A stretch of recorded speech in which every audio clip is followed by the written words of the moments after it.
One of them, because they all. Everyone. I'd like to call the Mentor City Council regular meeting for September 3rd, 2024 to order. The invocation will be given by Councilperson Freeman. Heavenly Father, we thank Thee for this day. Help us to use good judgment for the business at hand and guide us in wisdom and a continuing sense of truth and fairness for the community we represent.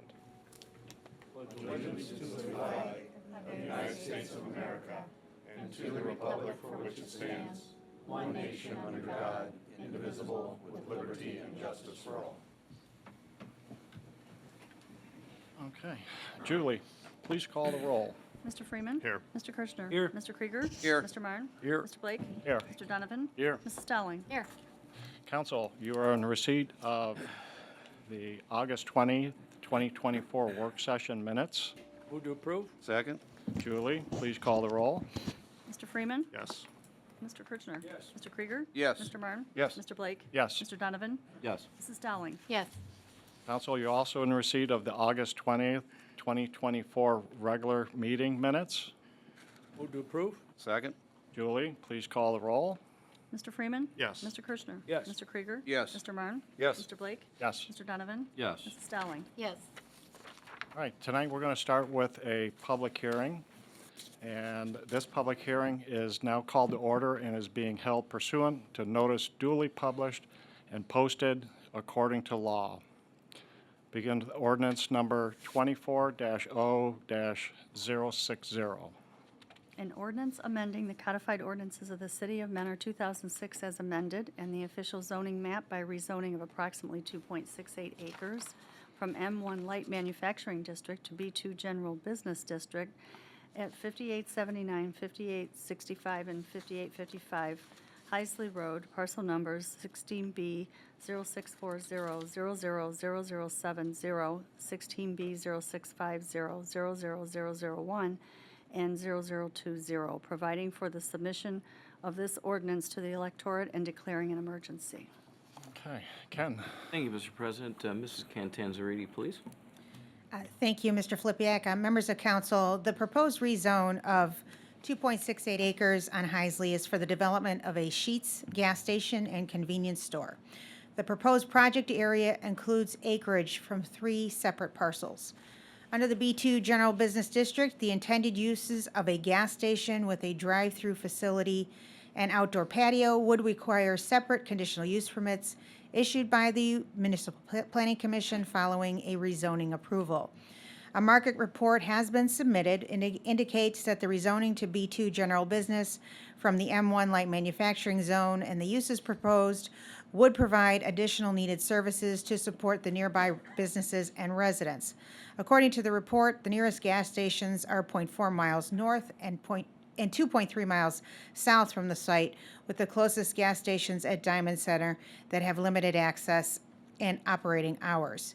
The traffic impact study submitted indicates minimal impact on the surrounding roadways and does not identify the need for a left turn lane into the site.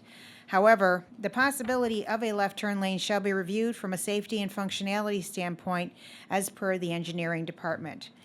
In evaluating the proposed rezone from M1 Light Manufacturing to the B2 General Business District, all of the potential uses permitted under the B2 General Business District should be considered, as well as the B2 District Statement of Purpose, which is 1, to provide sufficient space for a variety of business, commercial, and service activities in locations adequately serviced by highways and other facilities, and 2, to provide locations in a manner which minimize negative impacts on other districts.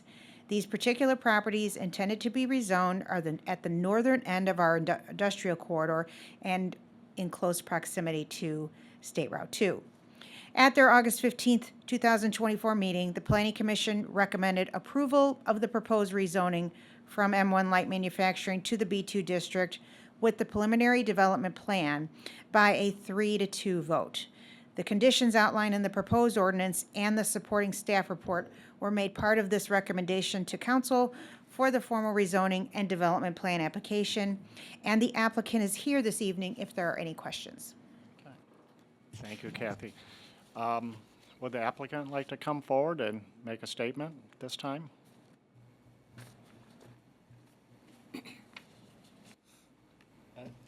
And if you could give us your name, address. Yep. My name is Dave Sambo. I represent ABC Development. My address is 2094 Stony Hill Road, Hinckley, Ohio. Tonight we are here basically seeking approval to allow the citizens of Mentor to determine through referendum the rezoning of this parcel. The conglomerate of these parcels is approximately 11.4 acres, currently M1. We are only looking to have rezoning for 2.68 acres, so the predominant large portion of this property would remain M1 zoning. The other contingencies we're well aware of is that this, again, would require still a conditional use permit, which would be something that this does not grant that. We would need to pursue that after. We did take in consideration from the Planning Commission meeting a few other items. We do have a few other people here representing, which is the civil engineer, the traffic engineer, and Sheets. So I would like to have Sheets come up and speak about this parcel as far as why they chose this and that being appropriate for this site. Hi, I'm Ellen Selly. I'm with Sheets. Our corporate address is 351 Sheets Way, Altoona, Pennsylvania. And I think you guys all know what a Sheets is. I don't have to go through and explain that. You're very familiar. You have several here within your city already. But I also don't think there's any surprise to why we're looking at this location. As she mentioned earlier, you know, where those nearest gas stations are. We have been looking for a site on the Heisley Road corridor for about 20 years now.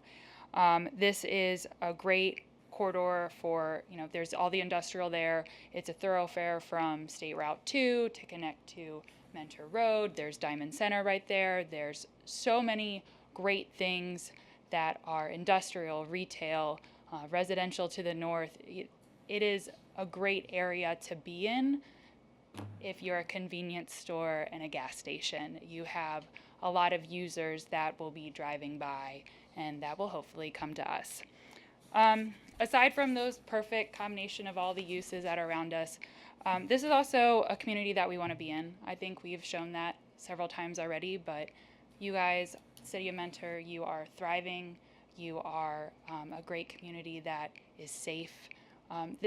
Those are some things that we really look at, not just for our employees, but the people coming to our location. You know, we want everyone to be safe. We want a thriving community. We want a special place, and we think this location is really great for us. You know, as he mentioned, we do have a few other people here, but, you know, we really look forward to your approval so we can take those next steps to getting special uses, development plans, all the other things that we have to do to get you a third Sheets here in Mentor. But I will turn it over to, did you want to say some more stuff? Sorry. No, that's good. And the other, so at the Planning Commission, one of the main things that was discussed at great lengths, which I know there were some concerns with, was the traffic. And so we did the traffic study, but the Planning Commission still had some concerns. So after our last Planning Commission meeting, we've had multiple conversations with the civil engineer. Based on those conversations, our traffic engineer did some further investigations and studies and then submitted an addendum report to the city engineer. So I'd just like to have them come up and discuss what that additional findings they had based on the conversations with the city engineer.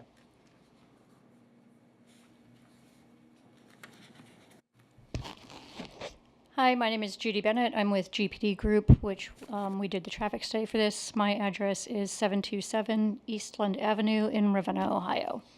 So we initially did the traffic impact study, and we've had conversations with Dave and and a consultant that they had look at the traffic study. There were some concerns. Their initial thoughts were that it would, you know, warrant having a left turn lane into the site.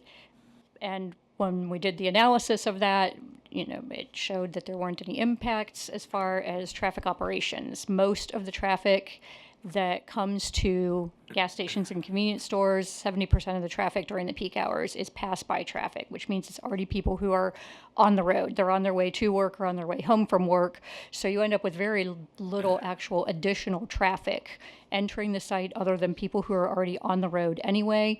The number of turns going into the site during the peak hours is no more than around 100 per hour, so less than 2 cars a minute that would be turning left into the site if you, so coming southbound on Heisley. So what that does, adding to the volume of traffic there at the signal, is very little. Mr. Swiger had asked us to look then at some additional information as far as how that would affect the operations of the signal, because there's a northbound arrow for people turning left into Steris Way across the street from where the Sheets driveway would be. That could be kept in operation the way it already is, wouldn't have any effect on that. We looked at turning movements of, can two trucks turn northbound and southbound from Heisley into the two driveways at the same time? So we ran those turning movement templates with a Sheets fuel delivery truck coming, making the southbound left into Sheets, and a full-size semi-truck making a northbound left into Steris Way. They can make the turns without any kind of conflicts. They're not gonna, they can each turn simultaneously. We looked the same thing. If there were two trucks coming out making lefts, so coming out of Sheets to turn south onto Heisley, or coming out of Steris to turn north onto Heisley back towards the freeway, they can make those movements without any kind of conflicts. There's not going to be any issues with that. There were some safety concerns. We looked at the past 3 years of crashes on the entire corridor that was our study area. So from the U.S. Endoscopy Drive south of us to Progress Parkway on the north, and there's not a significant crash history. There were, let me look it up so I don't say the wrong number.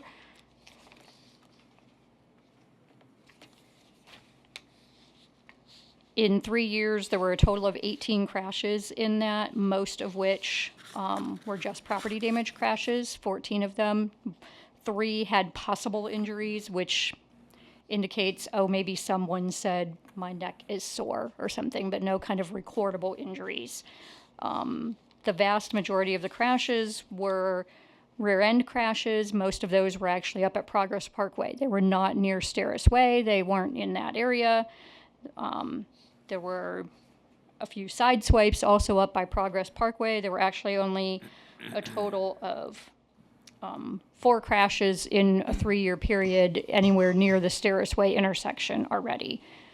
There, I know, is some concern about, well, is it typical to have a 4-lane road with a signal and not have turn lanes? And you've actually got that. It's a much lower volume, granted, at the U.S. Endoscopy and the shooting range to the south. It's the exact same condition. You also have the exact same condition further south on Heisley, where there's Lincoln Electric on the one side, and the name of the street across from Lincoln. Hamilton. Yeah, thank you. I knew it started with an H, and it was my brain was going to Hawkins, which I knew was not right. So we looked at the crashes there, and that intersection is the same thing. And probably, I would venture to say, with Lincoln Electric on the one side and everything that's back on Hamilton to the other, probably much higher traffic volumes than what we're expecting to see at Sheets and what's already at Steris. And there were only 3 or 4 crashes over a 3-year period there, and they were not related to left turns. So I believe that was all the additional that we were asked to look at as far as further information. And one other thing on the traffic signal itself, knowing that the study does not warrant a left turn lane, the one thing we were looking to do was actually to install the post in that new signaling of the intersection wide enough that would allow, if there's higher demand years down the line, at least that infrastructure of the new signaling would not need to be modified, that it would allow for a future expansion to take place at a later time. So in summary, we feel this is an appropriate location for a Sheets station. We're only looking for 2.68 of the 11.4 acres to be rezoned, for that purpose. And by the further due diligence we did as far as from a safety standpoint, a traffic count, we're confident as far as there really does not show a need for that left turn. And so we ask for your approval to send this to a referendum for the people. Thank you very much. Is there anyone here wishing to speak in favor of this? Anyone here wishing to speak in opposition? All right, hearing none. John. Oh, I'm sorry. If you'd like to come up to the podium and give us your name and address. I'm sorry, I didn't see you.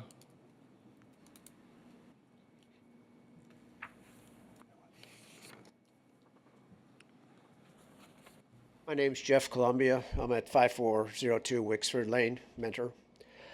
Just out of curiosity, the issue too with the traffic at that location, but when it comes down to the traffic and even the traffic lights, who pays for the traffic lights? Does the customer or the Sheets pay for it, or does the city pay for it? Does the taxpayers pay for it?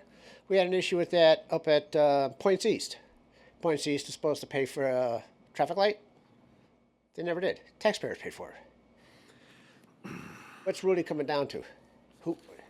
How much of it does Sheets pay for? I tell you what, let's bring Sheets back up and see what they say to that. I'm sorry, sir, was that your only question?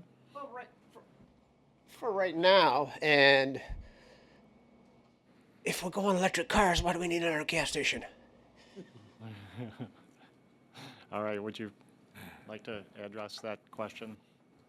Yes, Sheets will be paying for the traffic light. I'm sorry. Sorry, Sheets will be paying for the traffic light. That's what Points East said. It is part of our design and part of our intent to pay for the traffic light. Okay, thank you. Is there anyone else wishing to speak against this? All right, so hearing none.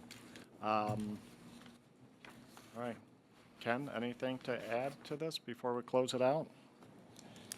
I would just confirm that Sheets would be paying for any upgrades to that signalization, and the city always makes sure that those commitments are honored. Mr. Swigger may have some comments. I would like to add a few words regarding safety. I mean, it was one of the items we asked them to review, and Judith mentioned that. I guess starting with capacity, yeah, Heisley has the capacity to accommodate this additional driveway across from Steris. Geometrically, it works with the Steris driveway.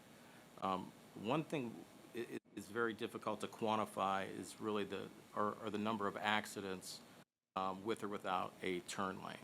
So I know they looked at the corridor, and we don't have an existing accident issue that we would exacerbate by adding this driveway across from Steris. But it's very difficult to quantify whether the the absence of the left turn lane would increase the number of accidents. One thing we would expect would be side swipe accidents where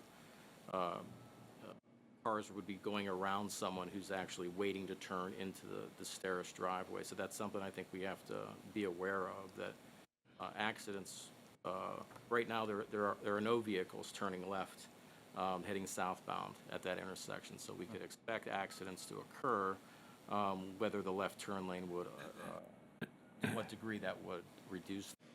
And then rear end collisions, because vehicles would be slowing or stopping to make a left instead of getting out of the stream of traffic. So still a concern we have, and it's very hard to predict, but a left turn lane would be a tool we would consider in solving an accident issue at an intersection. Thank you, Dave. I'm going to have some questions, but I'll bring them up under new legislation.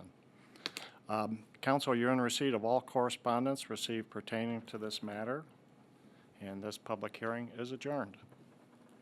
Also, moving on, under new legislation, we've got the same topic. Ordinance number 24-0-060. An ordinance amending the codified ordinances of the City of Mentor 2006 as amended and the official zoning map by rezoning of approximately 2.68 acres from M1 Light Manufacturing District to B2 General Business District at 5879, 5865, and 5855 Heisley Road, parcel number 16B 0640000070, 16B 0650000001, and 002-0, providing for the submission of this ordinance to the electorate and declaring an emergency. All right, Ken, back to you. Thank you, Mr. President. I don't think we have anything to add of any significance at this point. Happy to answer any questions, and I know that there will be some. The one thing I will mention, though, is that as it relates to that left turn consideration, that the left turn lane consideration, the original request for rezoning included the approximately 11 acres. And it was our recommendation to the Planning Commission and to council that that be reduced down to only the footprint that includes what we know to be the development that is Sheets. Having said that, I think that there are definitely some thought that was given by the applicant to include that remaining acreage over time for other type of potentially commercial or retail development. We would at that time take a very close look at what that traffic impact would be when we know more about that, and that could significantly impact the need for a left turn at that time, which would still allow us to be able to make the developer responsible to some degree if that were to be constructed down the road. So we're watching that. This is only focused on this volume of traffic, not the larger picture that is likely to occur down the road. Yeah. But Ken, here's my thing on this. And this is my ward, and I'm very familiar with Heisley. And believe it or not, every now and then somebody speeds down there.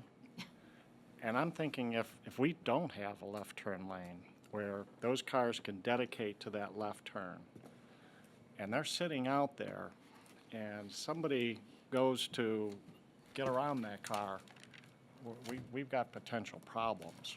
A friend of mine calls that Interstate Heisley, because he thinks there's so much speeding. I don't think there's as much as what he thinks.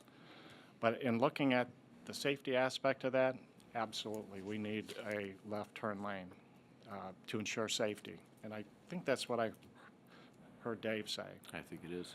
But I look at the site plan, and I don't see that extra turn lane being able to be taken out of the front of this layout that we have there.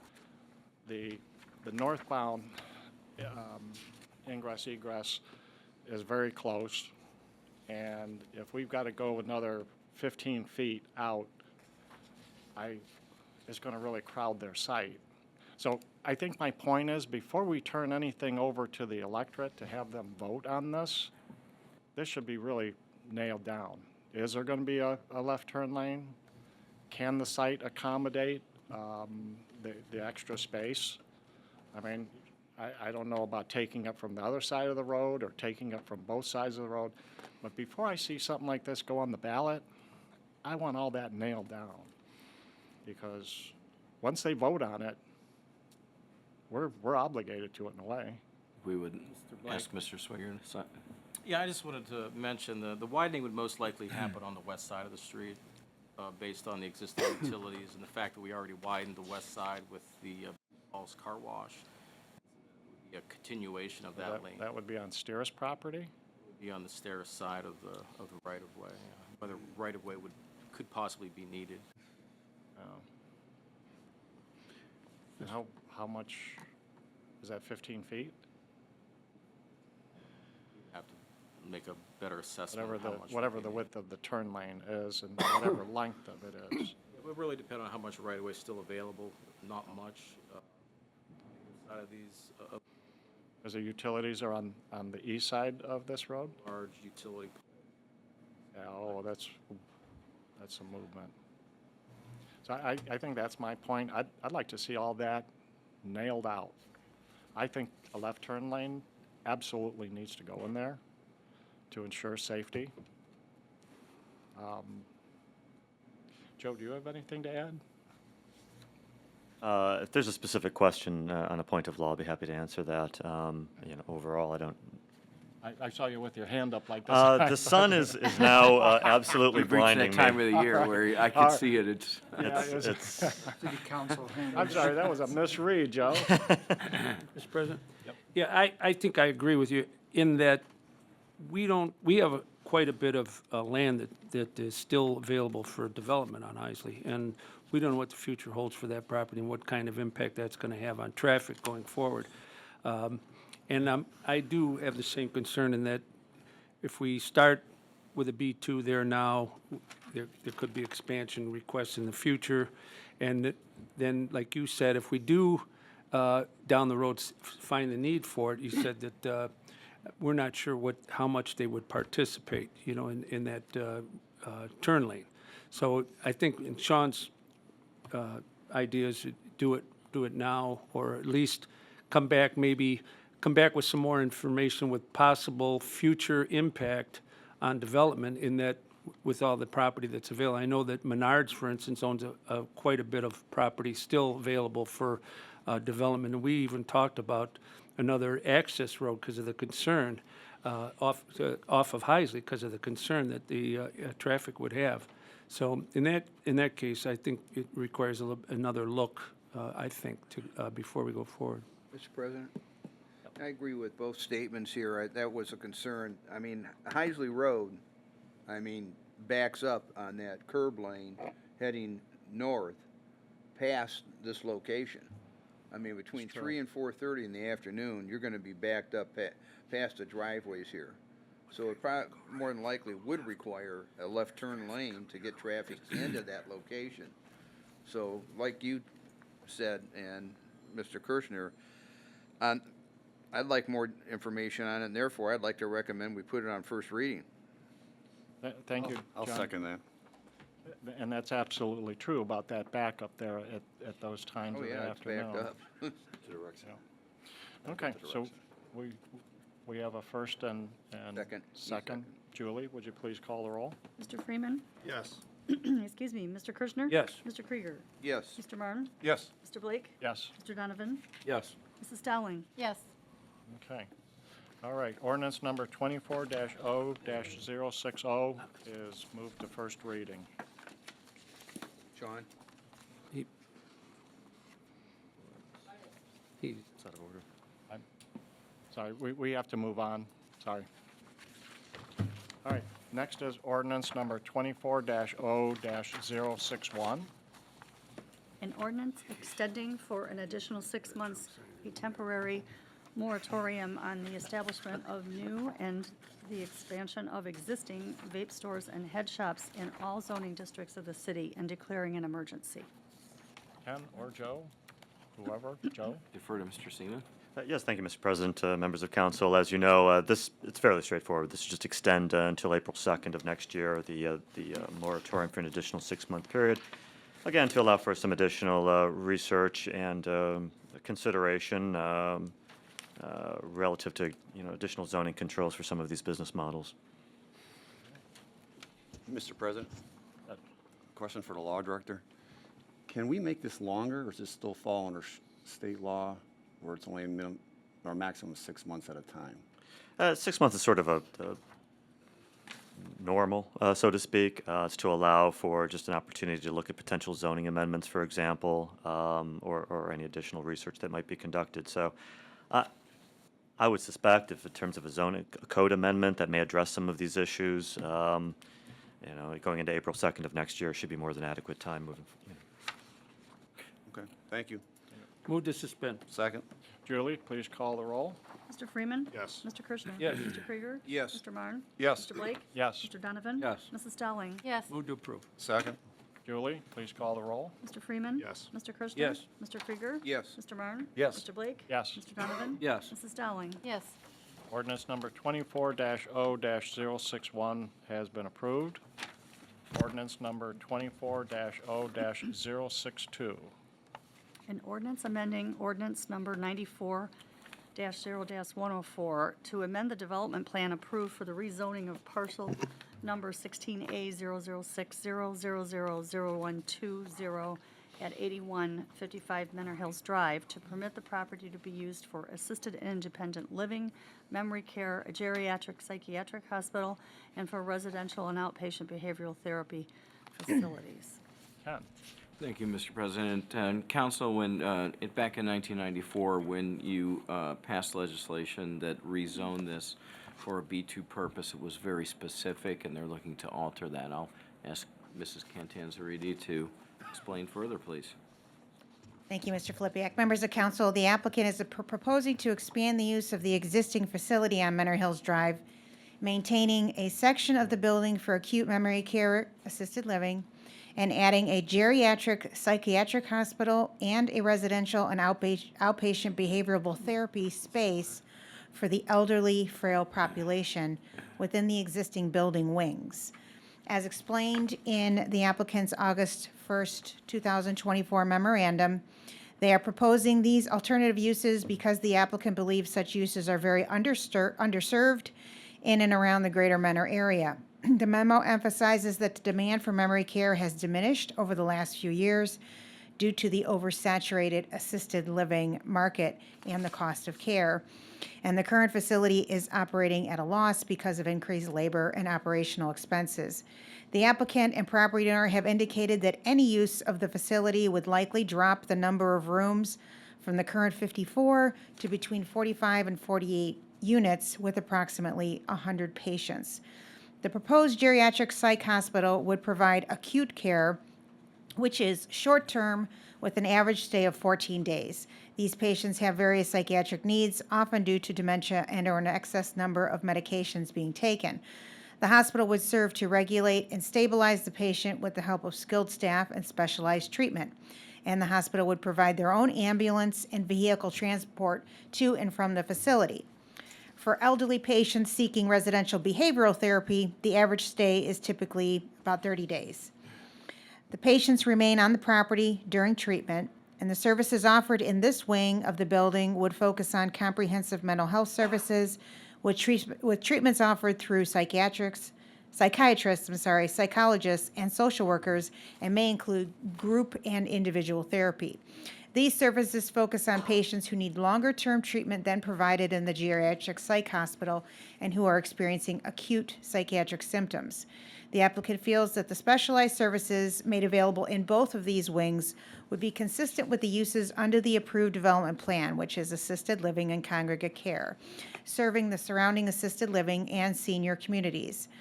Under the current 3 developments that are within this B1 Community Service District area off Mentor Hills Drive, all of these developments cater to senior care, living, and rehabilitation. Legacy Mentor is an individualized post-hospital skilled nursing and rehabilitation care facility.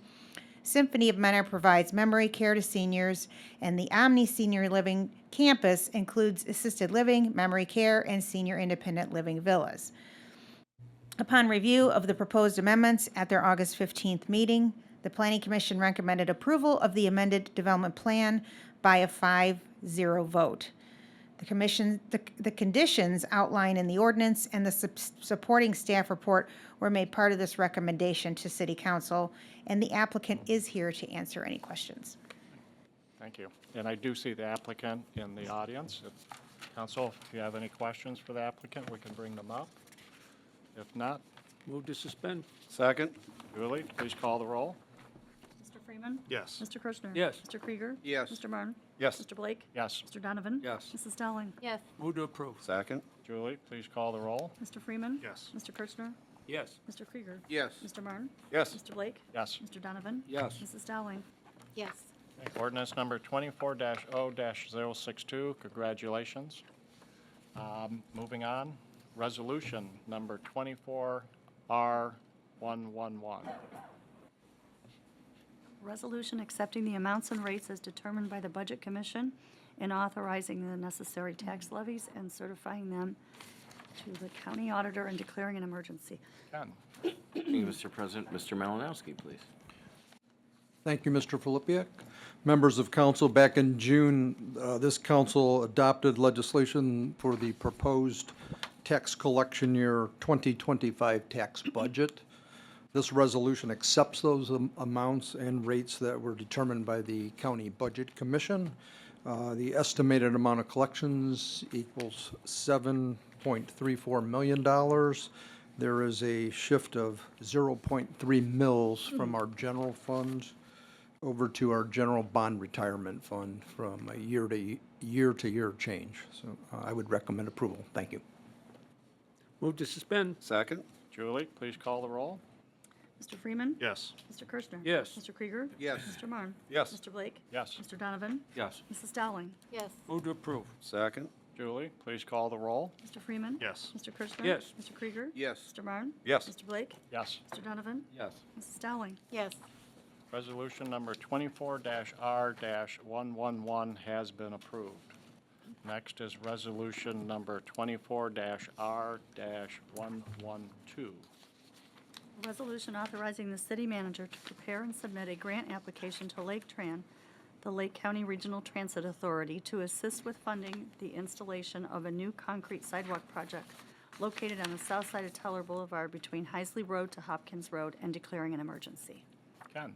Thank you, Mr. President. And Council, we ask for your authorization to submit this application. Lake Tran this year, for the first time, has started this grant program that would provide sidewalks in areas that are currently not served. This project, we think, is important for a number of reasons, not just for pedestrian travel, but because of its importance in our industrial corridor. As Council knows, that this is one of our most prominent areas for manufacturing. Lake Tran has, we worked with Lake Tran a few years ago to establish the Route 8 bus service that runs back and forth in the same corridor. And unfortunately, when people are dropped off there, they kind of have to either walk along the road or along the private property there, along the curb, in order to get to their destination to work. So we thought this was an ideal grant application. The project is $562,000 estimated in total. The grant, we're asking for 74% of that to be covered by the grant. Ask for your authorization. Thank you. Council? Move to suspend? Second? Julie, please call the roll. Mr. Freeman. Yes. Mr. Kirschner. Mr. Krieger. Yes. Mr. Marne. Yes. Mr. Blake. Yes. Mr. Donovan. Yes. Mrs. Dowling. Yes. Move to approve? Second? Julie, please call the roll. Mr. Freeman. Yes. Mr. Kirschner. Yes. Mr. Krieger. Yes. Mr. Marne. Yes. Mr. Blake. Yes. Mr. Donovan. Yes. Mrs. Dowling. Yes. Resolution number 24-R-112 has been approved. Next is resolution number 24-R-113. A resolution declaring, excuse me, the increase in taxable value of newly developable parcels located in the Menor Innovation and Technology Park subdivision exempted from taxation pursuant to Section 5709.52 of the Ohio Revised Code. Ken? Thank you, Mr. President. Mr. Malachek, please. Thank you, Mr. Filipiak. MJV2 LLC had submitted an application requesting the parcels, the Menor Technology and Innovation Park subdivision, be exempted from taxation on the increased value of the newly developable land due to being newly developable commercial industrial property. You may be familiar with this piece of land. This is the 80-plus acres that was developable at one point that we've actually had two different companies take up residence in the spec building that was built by the developers, both Dicon Goodman and Irby, went in the 125,000 foot spec building, but there is still additional developable land that's there. The land in question obviously represents a significant opportunity for additional economic development for us. And to follow the requirements of the application, which is an a state of Ohio application, council's consent on this application is required. Thank you. Council? Move to suspend? Second? Julie, please call the roll. Mr. Freeman. Yes. Mr. Kirschner. Yes. Mr. Krieger. Yes. Mr. Marne. Yes. Mr. Blake. Yes. Mr. Donovan. Yes. Mrs. Dowling. Yes. Move to approve? Second? Julie, please call the roll. Mr. Freeman. Yes. Mr. Kirschner. Yes. Mr. Krieger. Yes. Mr. Marne. Yes. Mr. Blake. Yes. Mr. Donovan. No. Mrs. Dowling. Yes. Resolution number 24-R-113 has been approved. Second readings, we have none. Third readings, we also have none. Manager's report. Ken? Thank you, Mr. President, members of council. Council, the Ohio Revised Code requires the Chief Executive Officer to appoint, with council's confirmation, in our case, the two board positions on the Lake County Health District. I have asked Mr. Richard Harvey, who has served us over the last 5 years, if he wishes to continue. He's done an able job in that service to the city. So I would ask for your confirmation to appoint him to a second 5-year term, which would end July 31st, 2029. Move to approve? Second? Julie, please call the roll. Mr. Freeman. Yes. Mr. Kirchner. Yes. Mr. Krieger. Yes. Mr. Byrne. Yes. Mr. Blake. Yes. Mr. Donovan. Yes. Mrs. Dowling. Yes. Thank you, Council. Council, the milling and paving of portions of Menor Avenue and State Route 84 will begin the week of September 9th. This is all nighttime work. The work is expected to take about 3 evenings to complete. Pavement and catch basin repairs will be taking place during the day between 8 and 5 p.m., but we don't expect significant disruptions in traffic flow as a result. Our contractor will begin work on repaving marina driveways along docks D and E the week of September 9th as well. This work also includes area in the front of the boat ramp and the bridge, which may cause some entry and exit delays, but we'll have appropriate signage in place for those who are coming and going from the marina and our nature preserve on those days. That expected completion is September 15th. The Atkins Road Water Main Replacement Project, which is being done by Aqua Ohio, will begin construction activities this week. That project consists of replacing about 1,600 feet of water line and is expected to take approximately 90 days to complete, including any sidewalk or driveway replacement and lawn restoration, which, given the fall weather, will probably also take place immediately following that. So that will be moving forward. The annual Just Kids Stuff garage sale will be this Saturday, September 7th at Garfield Park from 9 a.m. to 12 p.m. Participation information is on our city's website, and I was told just this morning that space is almost completely full. So if you want to participate, please hurry to get your application in. And Council, our Menor Rock Summer Concert Series, as you know, just completed its 8th season at the Civic Amphitheater.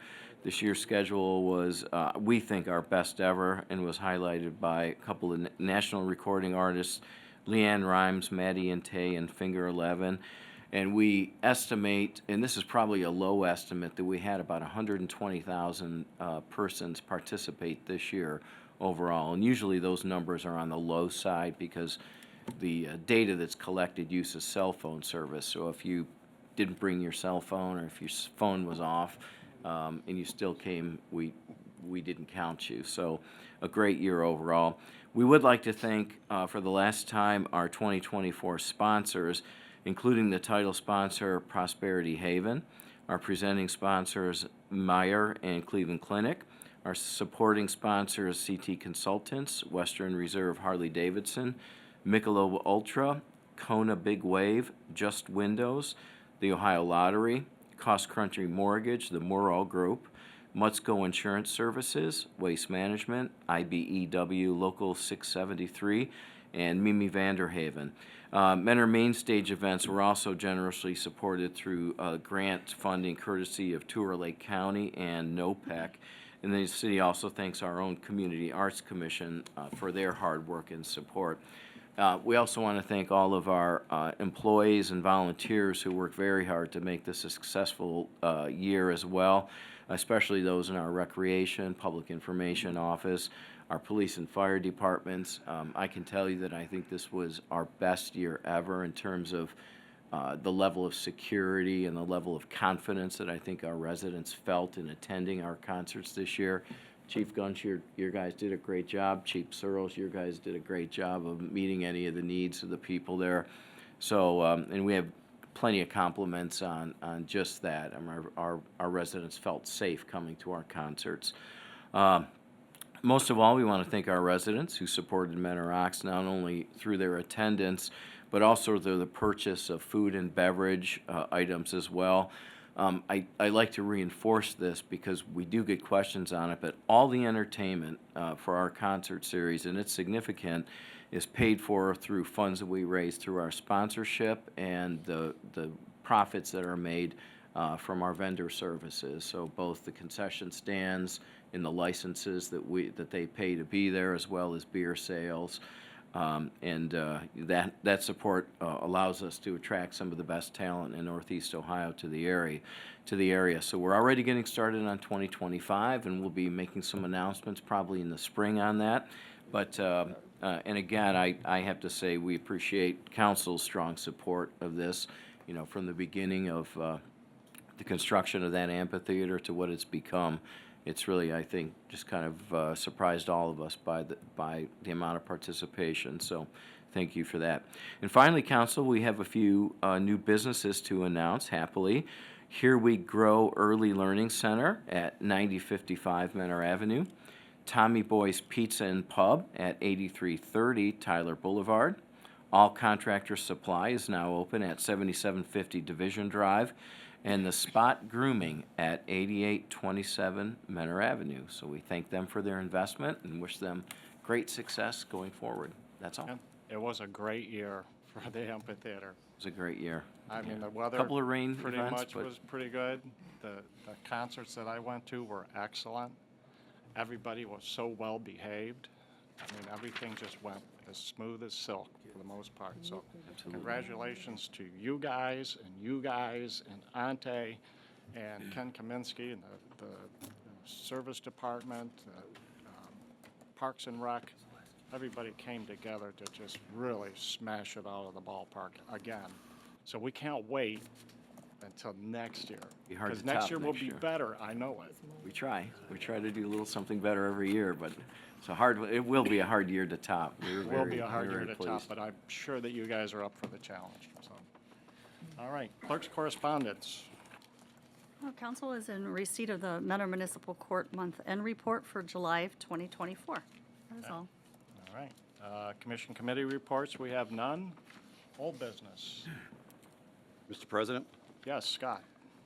at the end of last meeting, under new business, I brought up what I found out about the council chambers. Uh-huh. And I approached you about the council chambers, Right? and your response was that Matt, when he was president, did not communicate with you. No, that I wasn't my personally, response. I'm just talking. No, I that wasn't- personally I have. didn't say that.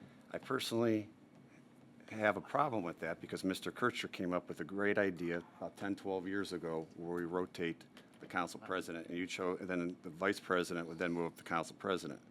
And you chose not to do that. And I respect your wishes. You had your reasons.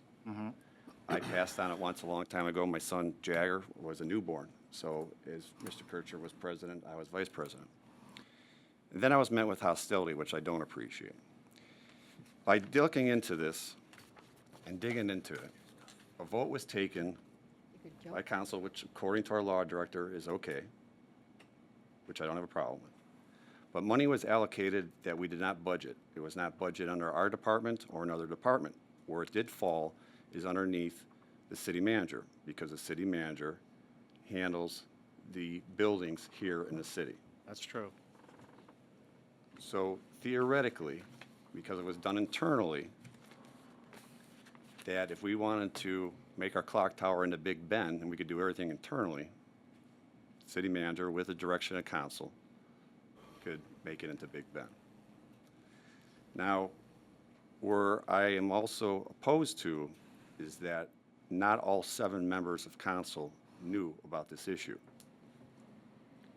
Everything we do is budgeted, everything, as Mr. Malinowski could attest, is the i's are dotted and t's are crossed. In the end, and thank you, Clerk Julie Schiavone, Mr. Schiavone, and Mr. Vernon, for gathering the expenses of $26,437.09 for the betterment of council chambers and our new room, so to speak, where we could have meetings and things of that nature. In my personal opinion, I would have rather seen that money spent where more of the public could utilize the $26,337.09. Money could be spent at Wildwood. We could give that money back to, in terms of the waste management fee that our residents pay, anything of that nature. Also, part of that is not only between materials and TVs and equipment and things of that nature, is that 136 man-hours went into the job, which, by the way, came out beautifully. Thank you for our group, internal group, of what they did and what they're able to accomplish. But once again, in my personal opinion, is that that's 136 hours that they're working internally where they could have been better spent working outside. Whether it's weed whacking down Menor Avenue or 615 where I've seen weeds, whether it's helping other parks, whether we're talking about Wildwood, things of that nature. Now, really, to put an end to it, I would like to apologize to my colleagues. I did not mean to put you on the spot when I asked you if you knew about it and how much it cost. But this is something that all 7 members of council, not only this council, but future councils, should know about when you're spending taxpayer dollars. Whether it's a change in our charter, whether it's a change in policies or procedures, which I know we've been working on that for about a year and a half, both for our employees and also how council was run. But this is something that should not happen again without all 7 members of council. And I'd be more than happy to sit down with you and talk about it. I respect your position as council president, but I also have to respect my position and also as a person that watches strictly and hears strictly to the budget. Thank you. Scott, and thank you for that. I know we did end on sort of a sour note last time, but when it comes to this council meeting area, and we had our first event there this morning with the council breakfast, which was bought in from Brugger's, and I look at it and I'm like, you know, as opposed to having council breakfast in a restaurant, we cut that council breakfast cost in half. And we will continue to have the council breakfasts in there and continue to cut that cost in half. So I do apologize for not keeping you better informed, but the impetus here is to save money. Council does not have a meeting area. Executive sessions in the past, we've gone to the city manager's office. I can't bring a group of my residents to the city manager's office for a meeting. There's other meeting spaces here that at different times, different departments, they have priority use of that. We now have that council meeting space. And it's interesting to note that a couple years ago, there was that council meeting space before the council offices were redesigned and that conference room was taken out. What was replaced with was this tiny little cubbyhole with a little round table in it that seats 2 people. I can't bring my constituents to a meeting in there and discuss something that is of importance to more than one person. That's an embarrassment. So this space here, my hope is that it's going to be utilized a lot, and we don't keep on having lunches, breakfasts at different locations where frankly, anybody can eavesdrop on what we're talking about. Now, I'm all into transparency. I don't think that we should be discussing anything that we're not likely to share with one of our neighbors or a person down the street. But having that space, this morning what I noticed is it was quiet. I could hear what everybody's saying, and it's really well laid out. So I think everybody pretty much agrees it's something we need. And probably in a few minutes, we're going to go into an executive session, and we'll see if we have enough chairs in there that we can hold it right in there. So, Julie, do we have enough President? chairs? Yes. Hi, when I was president, I had a little scenario I just wanted to bring up. We had a little issue with the clerk and the assistant clerk's office where the clerk and the assistant clerk were not feeling well, and they were coughing and sneezing, and their eyes were watering, and we were trying to figure out what these allergies were, and should try to get them, maybe move to another space so we don't want to put our workers in danger of a unhealthy room. So, we had them move the plants, make sure they're not allergic to the plants. We moved ceiling tiles around. We moved ductwork. We looked in the ductwork. We did a lot of stuff, and we brought in an air professional to test the air, and came back like 99.9% good. But that scenario, and there was stuff coming out of the carpet and maybe smells that were bothering them, and we were trying to get to the bottom of it. So we would have our clerk and assistant clerk of council in a healthy environment. So we brought in the people to test the air and all that kind of thing. We brought in dehumidifiers and air fresheners and things like that. Got rid of all the scents. We asked the girls to please, check your perfume. See if you're allergic to your perfume or the scents or anything you're doing in the room that might make you sick. So, the air came back good and all that, and we wanted to move the girls around, and it was sort of a little bit of an issue just because of the computers and all that kind of stuff. And at that point, everything was pretty clear. The girls were getting better, I think, at this time, and things were clearing up. And I was asked by one of my colleagues, let's paint the office. And in the quick response was no. Because we just spent $3,700 on checking chemicals, paint, counters, carpet, and this comes back to communication and how the room came about and all that in the conference room.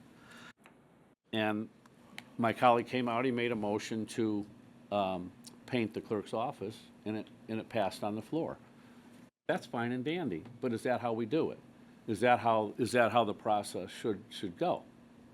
Because I didn't want to I was just in my head, and a quick answer was no, because I didn't want to put our workers in a dangerous situation. You know about it, the stuff on the windows, the whole air thing and all that. But can I come out and say I want to paint that office where the coffee machine and the refrigerators are, call a motion and vote on it? Is that how we're doing it? Or, Mr. Zeman, what's your comment on that? Yes, thank you, Mr. President, members of council. Council, I think, has managed those its office suite via custom, and to be blunt, those customs just tend to change over time. As was noted, substantial modifications occurred some years ago to eliminate existing conference facilities and separate offices, sort of have more of an open floor plan space up there. Likewise, whenever council has desired some modifications to the space, be they decorating or otherwise, they've approached the city manager, and the city manager utilizes discretionary spending authority from the sums that are budgeted and appropriated, generally speaking, to accommodate council's requests. But there really is no formal rule of council that says exactly how management decisions affecting the physical space, will be handled. It's always been a bit of a custom to poll council or where there couldn't be any agreement, as you've indicated, Councilman Donovan, to force a vote on the floor to resolve any confusion, be it painting or otherwise. So it's certainly an area that could be ripe for council rules, but nothing specific exists to date. Thank you. I mean, it was voted to get painted, so I thought, okay, that's how it's going to work. So maybe we'll have to look into different communication or something. Yes, sir. And to your point, a lot of work happened to modify some of the mechanical aspects of the space as well, in response to some concerns about it. And no vote was taken in a public meeting to do any of those items either. They just, and as you indicated, some sums of money had to be spent on expert evaluations and things of that nature. So the takeaway is that you've got a bit of a mixed bag, and it seems as though perhaps the informality is something that you shouldn't move forward with anymore, council. Could you? Yes. But to avoid any misunderstandings, obviously, rules are better than no rules. Than misunderstandings, certainly. Yeah. Thank you. Yes, sir. Okay, any other old business? New business, I got a piece. It came from something I learned during our work session when we had Senator Jerry Serino here with us. These huge tax bill increases that we've all seen on our homes. Mine was like 35%. So Senator Serino told us that just because your tax bill or your tax assessment goes up 35% does not mean that your tax bill is going to go up 35%. And I think I heard him say it was in the single digits it was going to go up. So there's a lot of angst that I hear from people Especially people who call me and they've got a complaint and they say, but my taxes have gone up by 35%. And I've been telling them, hey, you got to wait until your tax bill comes out because it's not going to go up by 35%. So I wanted to share that. And Ken, do you have? If I could just make a comment on that, Mr. President, I actually just recently had this conversation with our county auditor who, as you can imagine, has been receiving a lot of calls about the changes in property valuations. He made the same comment, and I think, those of us involved in this as a profession and as a hobby understand that because of fixed levies and that when you see a property increase, it's not necessarily going to increase your taxes by that same amount. He has been using some sort of a, I don't know if it's online for him or if he's just using it for among his staff to explain how there isn't that direct relationship. I've asked him to forward that explanation and that rationale that he provides to those who call in. And if we receive, I haven't received it yet, but when we do, we'll try to put something on our own website that'll at least link to that so that our residents can get a better understanding of how these valuation increases do impact. And of course, it's community to community, but it isn't a one-to-one relationship, clearly. That's good. We'll try to get some more info out there to better inform our residents. I hope my wife is watching because she was freaking out when she got that. All right. Any other new business? Persons before council? Mr. President? Sorry. Yes, I have it, please. After our last meeting, ended approximately at 6 p.m., council was sent out an email via our clerk at approximately 1:30 the very next day that you made a change to a committee, an economic development committee. I did. Where you removed myself and put yourself on. And it's a committee that Mr. Freeman and I started back in 2006. So the timing, to me, is impeccable, being only about 19 and a half hours later. Do you want a response on that? Yeah. Okay. Here's the thing, And Scott. did it have anything to do with me bringing up the $26,437.09 being spent on council chambers? I don't think so, Scott. See, I think it's time for a change. You as head of the Economic Development Committee have not had an open meeting in a year and a half. Actually, it's over a year and a half.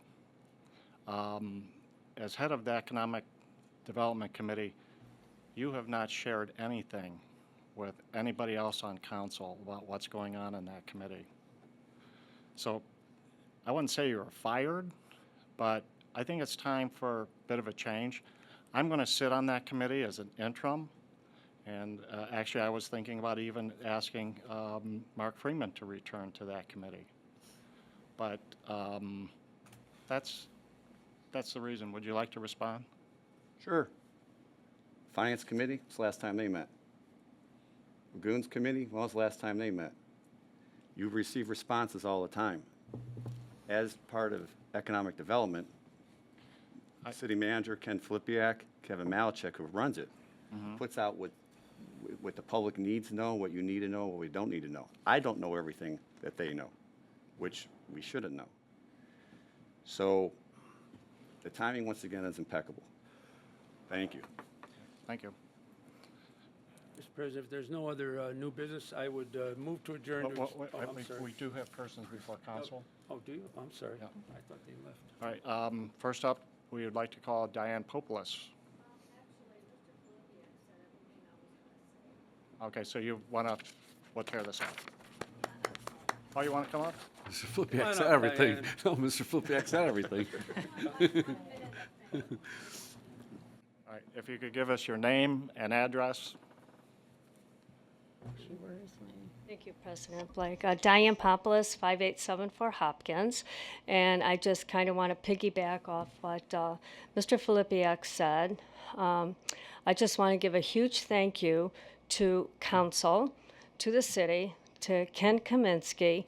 Kevin, I don't know his last name, but he obviously loves his job because every time I saw him, he had a huge smile on his face.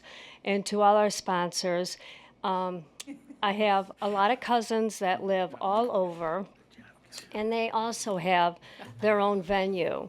But so week after week after week, I would hear, Mentor is such an awesome place. I can't believe you guys have this. And although I was not born and raised in this city, I'm very proud of this community. I'm very proud of what our council does. And to the Mentor Police Department and Fire Department, thank you. I'm getting emotional. Because it is a safe environment.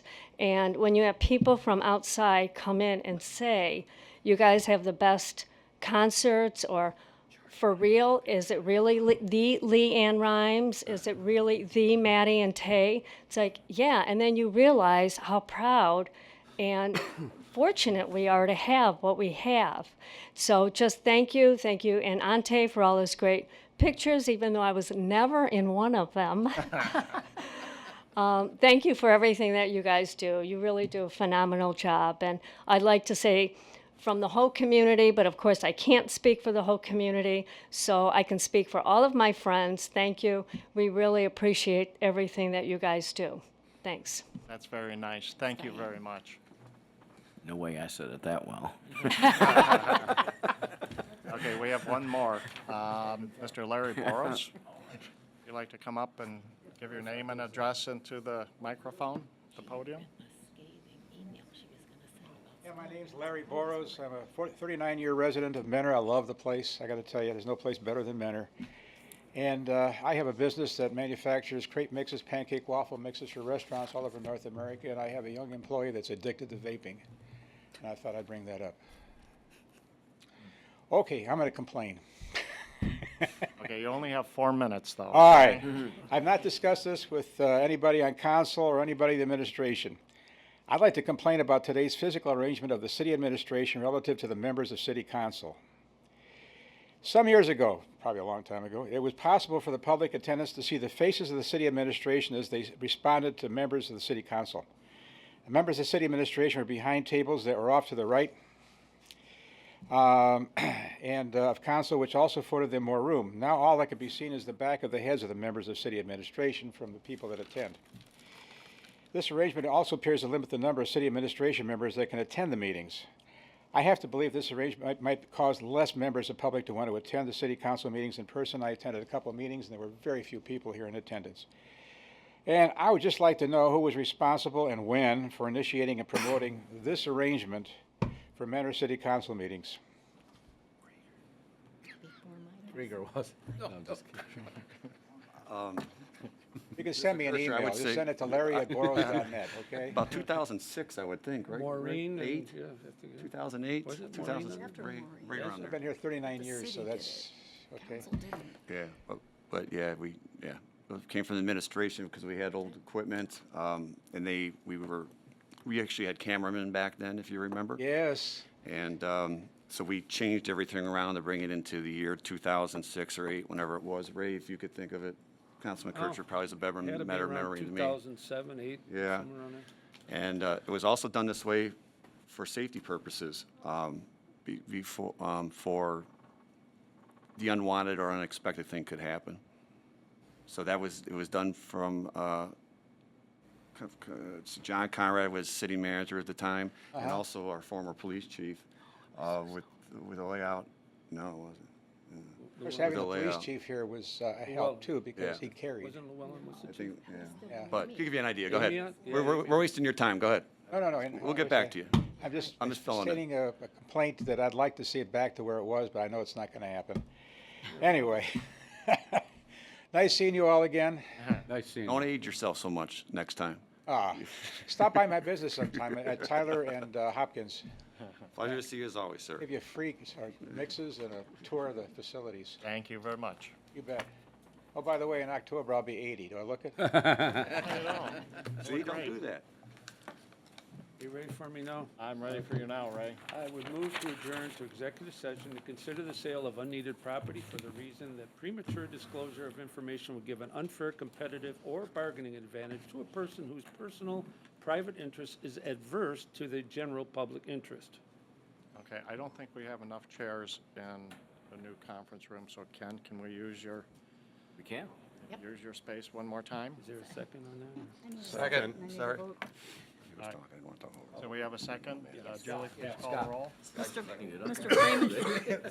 Mr. Freeman? Yes. Mr. Kirchner? Yes. Mr. Krieger? Yes. Mr. Marne? Yes. Mr. Blake? Yes. Mr. Donovan? Yes. Mrs. Dowling? Yes.